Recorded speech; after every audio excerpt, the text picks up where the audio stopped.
پھر 1000 سال تک اس آگ کو تپایا گیا تو وہ کالی ہو گئی۔ اب فرمایا گیا جہنم کی آگ صرف اور صرف کالی ہے، وہاں روشنی کا کوئی نام ہی نہیں ہے، وہاں کوئی روشنی کا نام نہیں ہے۔ دوزخ کی آگ کا اندازہ اس طرح بتایا گیا۔ جہنم میں ڈالے جانے والوں کی صفات سورہ واقعہ میں بھی موجود ہے۔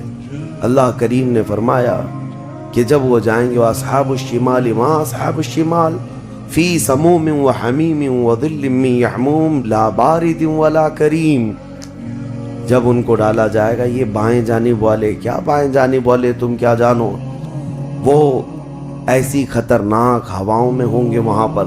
اچھا، 3 طرح کا عذاب بتایا گیا، ایک آگ کا عذاب، ایک دھوئیں کا عذاب اور ایک ٹھنڈ کا عذاب بھی ہے۔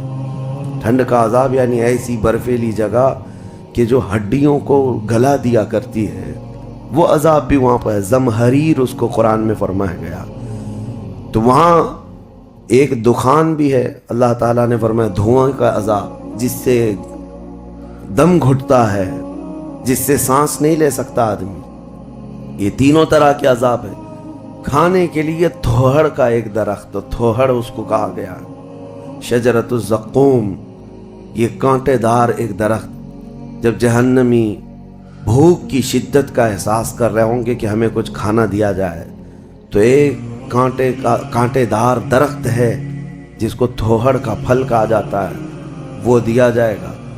وہ اتنے کانٹے بھرا ہوا ہوگا کہ اس کو جب دوزخی کھائے گا تو اس کے گلے میں سے اٹک کر کے کانٹے حلق سے باہر آئیں گے، اس کی گردن سے کانٹے باہر نکلنے لگ جائیں گے، نہ وہ اندر جاتے ہیں نہ باہر آتے ہیں۔ اس پھل کی کیفیت یہ ہے، تو پھر وہ شدت سے چیخ مار کر کے کہیں گے کہ ہمیں پانی تو دیا جائے۔ اب مائے حمیم دیا جائے گا۔ مائے حمیم کیا ہے؟ اللہ تبارک و تعالیٰ نے قرآن میں فرمایا فشاربون شرب الہیم۔ یہ سورہ واقعہ میں اللہ تعالیٰ نے فرمایا کہ ان لوگوں کو اس دن جو پانی پلایا جائے گا وہ جہنمیوں کا سڑا گلا ہوا پیپ ہوگا جس کو پکایا جائے گا، اور اس کے بعد وہ اتنا کھولتا ہوگا کہ جب ان کو پھل ہضم کرنے کے لیے دیا جائے تو وہ پانی قریب کریں گے تو ان کے نیچے کا جبڑا لٹک کر کے نیچے زمین تک آ جائے گا، یعنی اس کی جھلس کر کے آگ اتنا گرم ہوگا، اس کے سوا ان کے پاس کوئی چارہ نہ ہوگا۔ وہی پانی جب وہ پینے کی کوشش کریں گے تو وہ پھل تو ختم ہوگا لیکن ان کی انتڑیاں پیچھے کے مقام سے نکل چکی ہوں گی۔ یہ کیفیت ان کی کنٹینیو ہوتی ہوگی۔ آپ تو یہ سمجھ رہے ہوں گے کہ کتنا دردناک عذاب ہے، اس کے بعد تو موت ہے، لیکن حدیث پاک میں یہ بھی ہے کہ جب ان جہنمیوں کا یہ عذاب دیکھیں گے تو وہ اتنا چیخ کر کے داروغ دوزخ حضرت مالک رضی اللہ تعالیٰ عنہ سے درخواست کریں گے۔ حضرت مالک علیہ السلام جو جہنم کے داروغہ ہیں، اس فرشتے سے یہ پکار کر کے کہیں گے کہ ہماری بات کرا رب تعالیٰ سے، ہمارا حساب کر دے، ہمارا یہاں خاتمہ ہو جائے، ہم یہ سہ نہیں پا رہے ہیں۔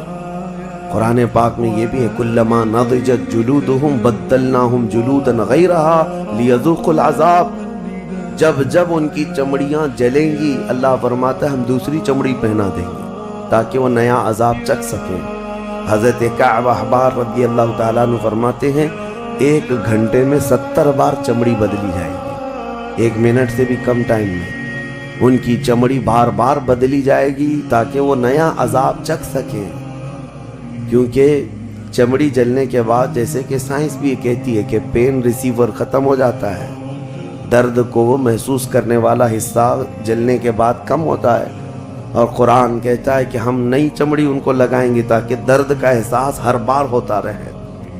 اب جب وہ 1000 سال تک حضرت مالک علیہ السلام ان کی طرف توجہ نہیں کریں گے اور پھر کہیں گے تم مجھے کیوں کہتے ہو، تمہارے رب سے کہو، اس کے بعد پھر 1000 سال تک وہ حضرت مالک کو چیختے رہیں گے کہ رب سے ہماری بات کرا۔ حضرت مالک اللہ کریم کی بارگاہ میں کہتے ہیں اے رب العالمین، دوزخ میں پڑے ہوئے ان تمام جہنمیوں نے تجھے پکارا ہے، تو ان کا فیصلہ فرما دے۔ اب رب تبارک و تعالیٰ فرماتا ہے، 2 روایات ہیں، اس میں سارے کفار بھاگتے ہوئے دروازے کی طرف آئیں گے اور جنتیوں کو بھی بلایا جائے گا اور جنتی بھی بھاگتے ہوئے دروازے تک آئیں گے. جنتی ڈر رہے ہوں گے کہ کہیں ہم کو نکلنے کے لیے نہ کہا جائے، اور دوزخی اس بات کی خوشی میں ہوں گے کہ شاید ہم کو یہاں سے نکالا جا رہا ہے. اور جب سب پورے دروازے کے قریب پہنچیں گے تو رب تبارک و تعالی جہنمیوں سے پوچھتا ہے، سوال فرماتا ہے کہ اگر تمہارے یہاں سے نکلنے کے لیے فدیہ دینا پڑے تو کیا دے سکتے ہو؟ تو وہ کہیں گے کہ جتنی بڑی دنیا ہم چھوڑ کر کے آئے، دنیا میں جو کچھ بھی نعمتیں تھی، جتنا مال تھا، جتنا سونا چاندی، پوری دنیا، مولا اگر یہ دینے کی ہماری طاقت ہو تو ہم وہ سب دے کر کے جہنم سے نکلیں گے. پوری دنیا دے کر کے ہم تیرے جب دوزخ سے نکلیں گے. تو رب تعالیٰ فرماتا ہے میں نے تو اتنا بڑا حکم تم کو دنیا میں نہیں دیا تھا، میں نے تو صرف تم کو ایمان لانے کا کہا تھا، اور تم نے کفر کر کے اتنی بڑی سزا کو اپنے اوپر مسلط کیا. آج پوری دنیا فدیے میں دینے کو تیار ہو، اور کل جب تم زندہ تھے تو 2 رکعت تمہارے لیے بھاری تھی، تمہارے لیے راہ خدا میں 1 روپیہ بھاری تھا، اور آج پوری دنیا فدیہ میں صدقہ کر کے نکلنا چاہتے ہو. رب تبارک و تعالی جہنمیوں سے فرمائے گا میں نے اتنی بڑی چیز کا تو تمہیں دنیا میں حکم نہیں دیا تھا، اتنی بڑی چیز کا حکم نہیں دیا تھا. آپ سنو، ایک مینڈھے کی شکل، ایک بکرے کی شکل کی کوئی چیز لائی جائے گی جنت اور دوزخ دونوں کے بیچ میں، جنتی بھی دیکھ رہے ہوں گے اور دوزخی بھی دیکھ رہے ہوں گے. رب تبارک و تعالی ان دونوں لوگوں سے پوچھے گا، جنتیوں کو بھی اور دوزخیوں کو بھی، کہا اس کو پہچانتے ہو؟ اس کو پہچانتے ہو؟ یہ کیا چیز ہے؟ سب پکار کر کہیں گے ہاں مولا ہم پہچانتے ہیں، یہ موت ہے، یہ موت ہے جو ہمارے ہاں آیا کرتی تھی. موت کو سب پہچانیں گے. تب رب تعالیٰ فرشتوں کو حکم فرمائے گا موت کو اب ذبح کر دو. موت کو سب کے سامنے ذبح کر دیا جائے گا ایک مینڈھے کی شکل کی چیز لا کر کے، اور رب تعالیٰ اس وقت فرمائے گا اب نہ جنتیوں پر موت آئے گی نہ دوزخیوں پر موت آئے گی. موت ہے ہی نہیں، تو اب جس کو جو سہنا ہے وہ سہنا ہوگا. تم 10 بار جلائے جاؤ گے تو بھی مرنا نہیں ہے، تم 10 بار کاٹے جاؤ تو بھی مرنا نہیں ہے. اب رب تعالیٰ قرآن میں فرماتا فی ناری جہنم و فیہا خالدون، دوزخ کے عذاب میں، دوزخ کی آگ میں ہمیشہ ہمیش کے لیے چلے جاؤ. میں نے خطبے میں یہی آیت شروع میں پڑھی تھی، سأصلیہ سقر وما ادراک ما سقر. اللہ فرماتا ہے میں تمہیں جھونک دوں گا دوزخ میں، اور تم کیا جانتے ہو کہ دوزخ کیا ہے؟ دوزخ کیا ہے؟ اللہ تعالیٰ نے قرآن پاک میں اس کے متعلق فرمایا ہے وما ادراک ما ہی نار حامیہ. تمہیں پتا ہے کہ یہ کیا ہے؟ کہ اس دن دوزخ کے سلسلے میں، اور نبی پاک صلی اللہ تعالیٰ علیہ وسلم سے جبرائیل امین نے قسم لے کر کے فرمایا یا رسول اللہ صلی اللہ علیہ وسلم اگر دوزخ کے اندر سے ایک سوراخ کھول دیا جائے دنیا کی طرف تو پوری دنیا صرف اس سوراخ کی گرمی سے مر جائے گی، پوری دنیا میں موجود لوگ ختم ہو جائیں گے اگر ایک سوراخ دوزخ کا کھول کر کے دنیا کی طرف کر دیا جائے. اور یہ بھی فرمایا کہ جو جہنم کے فرشتے ہیں عذابات دینے کے لیے، ان فرشتوں میں سے ایک فرشتہ بھی دنیا میں اتر جائے تو اس کی ہیبت سے لوگوں کے بھیجے پھٹ جائیں، اس کی ہیبت سے لوگ زمین بوس ہو جائیں، بے ہوش ہو جائیں. ایک فرشتے کو دیکھنے کی تاب نہیں رکھتے دنیا میں. عزیزان گرامی وقار، وہ ہے دوزخ، یہ ہے جہنم، جس کی متعلق ابھی میں نے جو کہا وہ شاید 5% بھی نہیں کہا ہوگا. مختصر سی بات میں اس لیے آج یہ آپ کے سامنے رکھا کہ لوگوں کو یہ ہلکا لگتا ہے کہ دوزخ سے آزاد ہو رہا ہے. کوئی جیل ہے کہ یہاں سے آزاد ہو گیا؟ پہلے وہاں پر بھی کھانا پانی سب چل رہا تھا. دوزخ، جہنم، جس کے تصور سے رونگٹے کانپ جائیں جسم کے اندر. صحابہ ڈرتے تھے، اولیاء ڈرتے تھے، انبیاء ڈرتے تھے، جن کے لیے میرے آقا صلی اللہ تعالیٰ علیہ وسلم نے بشارت دے دی تھی جنت کی، اس کے باوجود وہ خوف سے تھراتے تھے. دوزخ کا ذکر آتا قرآن پاک میں تو اللہ نے سورہ فجر میں فرمایا کلا اذا دکت الارض دکا دکا وجاء ربک والملک صفا صفا وجیء یومئذ بجہنم.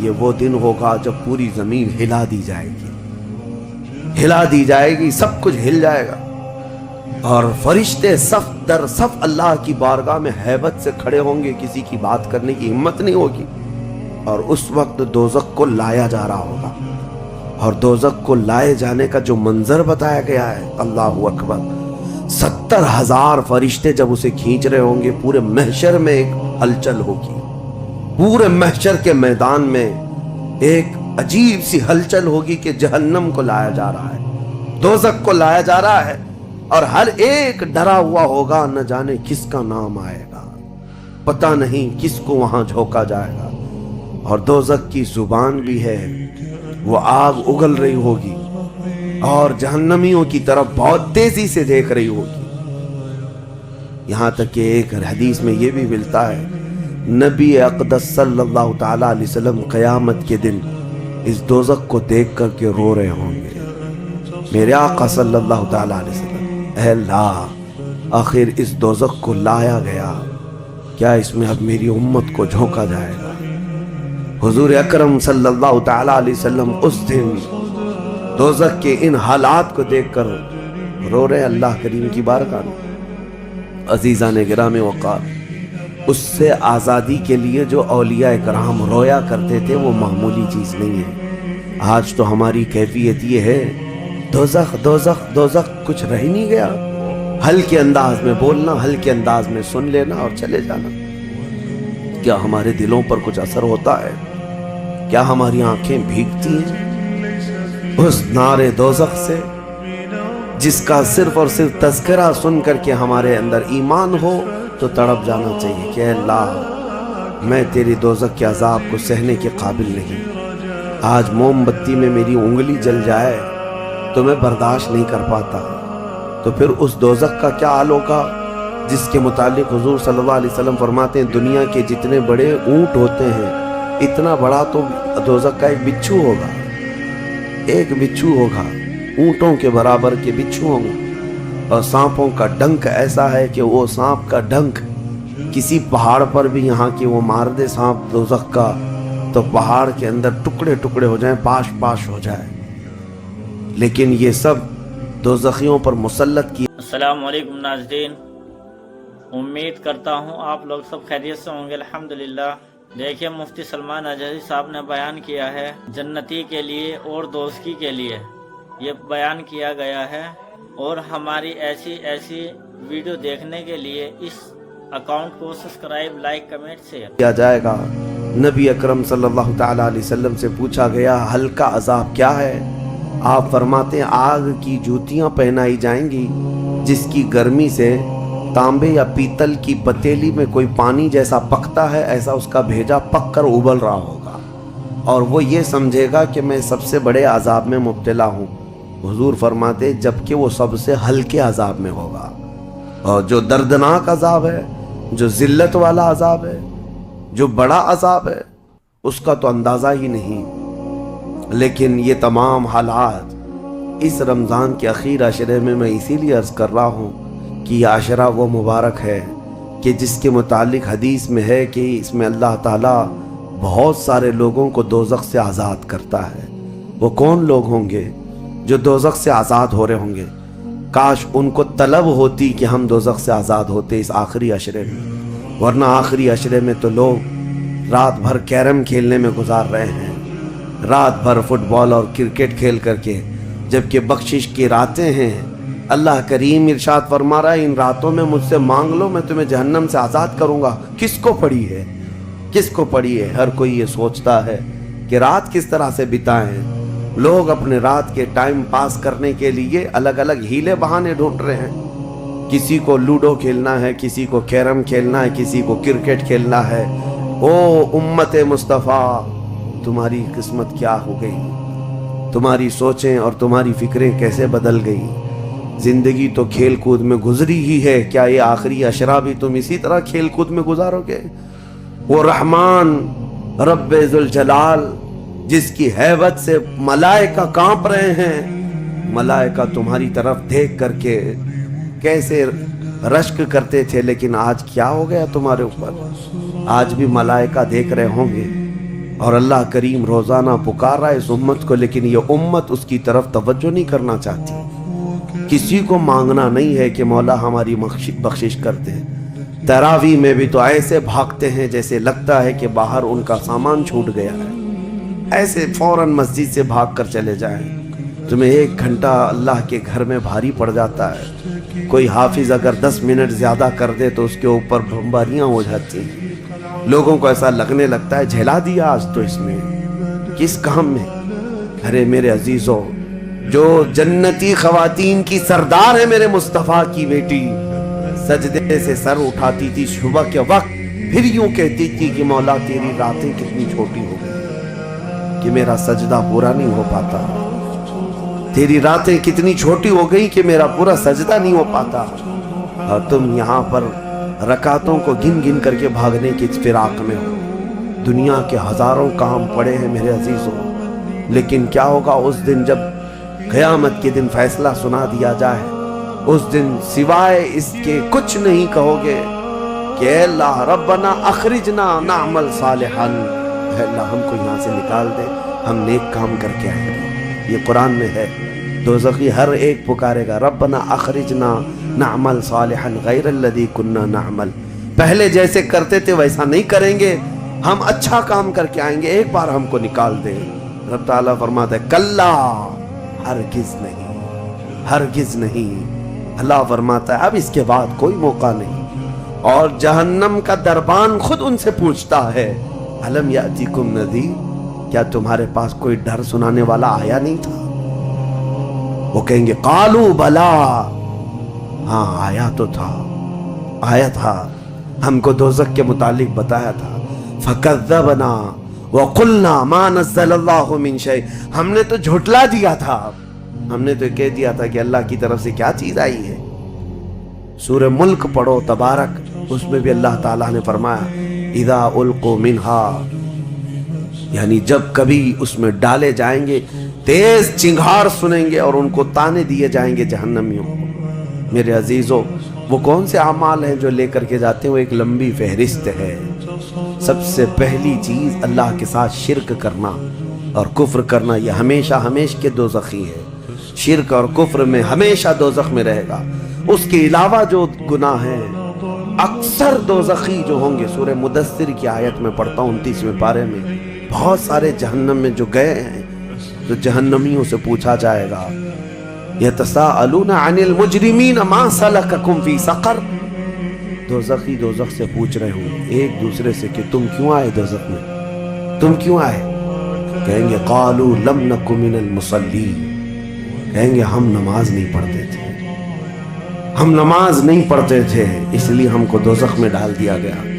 وَلَمْ نَكُ نُطْعِمُ الْمِسْكِينَ، اور ہم مسکین کو کھانا نہیں کھلاتے تھے، ہم کسی مسکین کو کھانا نہیں کھلاتے تھے، دوزخ میں لائے گئے۔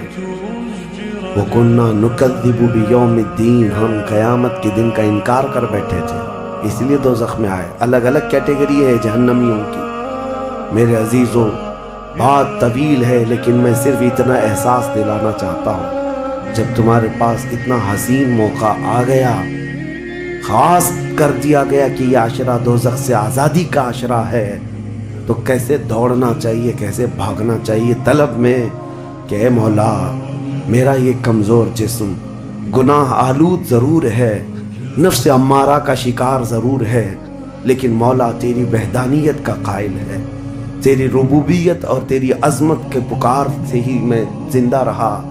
آج مولا میری خطاؤں کو درگزر کر دے۔ ایک بار بھی اگر تم اس کے سامنے روئے تو جانتے ہوگا کیا، قیامت کے دن جب دوزخ کی آگ بھڑک کر کے امت مصطفیٰ کی طرف آ رہی ہوگی، میرے آقا فرماتے ہیں امتی دوڑ دوڑ کر کہہ رہے ہوں گے ہم نمازی تھے، کوئی کہہ رہا ہوگا ہم حاجی تھے، کوئی کہہ رہا ہوگا ہم خیرات کرنے والوں میں سے تھے۔ جہنم کی آگ رکتی نہیں ہے، تیز بڑھتی چلی جاتی ہے۔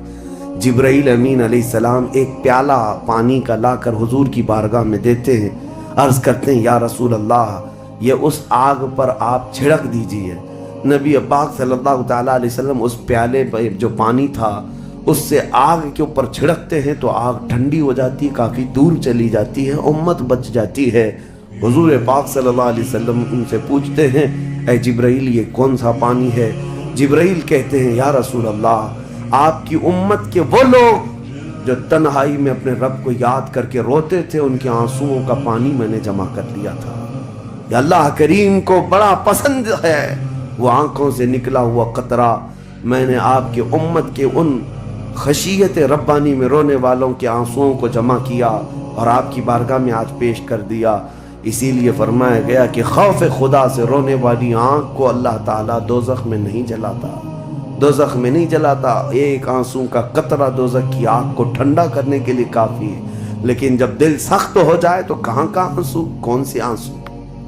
جب دل پتھر کی طرح ہو جائے تو کون سے آنسو؟ ہم کو کس بات کی پڑی ہے؟ ہاں اگر 4 روپیہ گم ہو جائیں تو آنکھیں رونے لگ جاتی ہیں۔ دیکھو ابھی اگر تمہارا موبائل، گھڑی، پرس گم ہو جائے تو رونے لگ جاؤ، گھر میں کسی کے ساتھ کچھ ہو جائے تو رونے لگ جاؤ۔ دنیاوی چیزوں میں تو ہمارا دل لگا ہوا ہے، ہماری آنکھیں بہتی بھی ہیں تو دنیا کے کھونے پر رونا، دنیا کے جانے پر۔ ہماری اولاد بھی دنیا ہے، ہماری بیوی بھی دنیا ہے، ہمارے ماں باپ، یہ ساری دنیا ہے جن کے غم میں تو ہم رو لیتے ہیں۔ لوگوں یہاں تو ہم نے دیکھا ہے جھوٹی دوستی ہے، جھوٹی دوستی ہے۔ کسی دوست کی دوری پر ہی پتہ نہیں کتنے کتنے دن روتے ہیں، جبکہ وہ دوست نہ تمہاری قبر میں بیٹھنے کو تیار ہے نہ حشر میں تمہاری شفاعت کے لیے تیار ہے۔ ہم ایسوں کے لیے تو روتے رہ گئے، لیکن جو تمہارے لیے جان سے زیادہ قریب رسول ہے، قیامت کے دن انا لہا پکار رہا ہو، اس رسول کے لیے ہم کب روئے تھے؟ اس رسول کے فراق میں ہم کہاں روئے؟ یہ ہم لوگوں میں سے تھوڑی نہ ہے، وہ الگ لوگ تھے جنہوں نے پکارا تھا تنم فرسودہ جاں پاراز ہجراں یا رسول اللہ، اے اللہ کے رسول آپ کی جدائی کے غم میں میرا تو جسم پھٹا جا رہا ہے۔ وہ الگ لوگ تھے، وہ الگ لوگ تھے۔ آج ہمارے غم کے آنسو کسی اور کے لیے ہو جاتے ہیں، اسی لیے بدلو میرے عزیزوں، آخری عشرہ ختم ہونے سے پہلے پہلے اپنے آپ کو اللہ کے حوالے کر دو اور یوں کہو کہ مولا اب ہم میں سے کسی کو یہ نہیں معلوم کہ یہ عشرہ ختم ہونے کے بعد ہماری زندگی میں دوسرا رمضان رکھا بھی ہے یا نہیں پتا۔ اس رمضان کا چاند ختم ہو جائے، شوال آتے ہی یہ ساعتیں ختم ہو جائیں گی آپ کی، اس کے بعد ایک جمعہ بچ گیا آپ کے پاس، آخری جمعہ، یہ ایک ہفتہ رہ گیا اور اس کے بعد رمضان ختم ہوگا اور کوئی گارنٹی نہیں ہے اگلا رمضان تم دیکھو گے۔ پچھلے رمضان جنہوں نے میرے سے مصافحہ کیا تھا، جو میرے ساتھ بیٹھے تھے، آج وہ قبرستان میں ہیں، میں جانتا ہوں، میں جنازہ اٹھایا ہوں، میں نے جنازہ پڑھا ہے، جو رمضان المبارک میں بالکل صحت مند تھے، لیکن اس رمضان تک ان کی زندگی نہیں رکھی گئی تھی، وہ جا چکے۔ لیکن میں یہ کہتا ہوں جانا تو مجھے بھی ہے، جانا تو آپ کو بھی ہے۔ ہم میں سے یہ نہیں معلوم کہ آخری رمضان کو ہم قدر کے ساتھ گزاریں یا اسی طرح بے قدری میں گزارتے ہیں۔ میں بچوں سے کہتا ہوں یہ پلان کرنا، یہ منصوبے کرنا چھوڑ دو۔ آج کی رات کتنی گپیں لگائیں گے، آج کی رات کتنا کھیلیں گے، آج کی رات ٹائم کیسے بتائیں گے۔ میرے عزیزو آج کی رات سوچو یہ کہ میرے مولا کو کیسے مناؤں گا۔ ہر رات یہ سوچو کہ میرے رب کو آج کیسے میں مناؤں، وہ کن الفاظ سے مانتا ہے، وہ کن باتوں سے رب تبارک و تعالیٰ خوش ہوتا ہے۔ اس تمنا اور اس فراق میں رہو۔ بہرحال اللہ کریم کی بارگاہ میں یہی دعا کرتا ہوں کہ مولا ہم اگرچہ تیری جنت میں جانے کے قابل نہیں، لیکن مولا تیری دوزخ کا عذاب سہنے کے بھی قابل نہیں۔ بس مولا بات اتنی سی ہے، تو اگر فضل کر دے تو ہم گنہگار بھی تیری جنت میں داخل ہو جائیں گے۔ الہی لست للفردوس اہلا ولا اقوى على نار الجحیم فاغفر ذنوبی بفضل جودک یا اللہ، فاغفر ذنوبی بفضل جودک یا اللہ، وآخر دعوانا الحمد للہ رب العالمین۔